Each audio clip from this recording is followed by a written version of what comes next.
You ask Tiger to calculate. This deals with linear inequalities with one unknown. The final result is x smaller than -2. Let's solve it step by step. Group all constants on the right side of the inequality. Subtract 5 from both sides.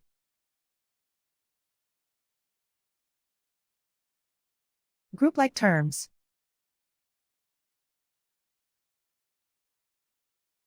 Simplify the arithmetic.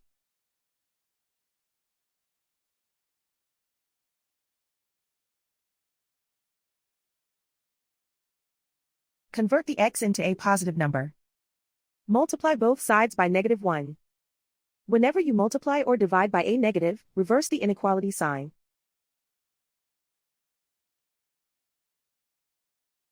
Remove the ones.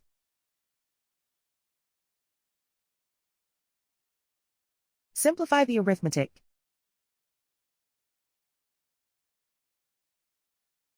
Plot the solution on a coordinate grid. And so the final result is x smaller than -2.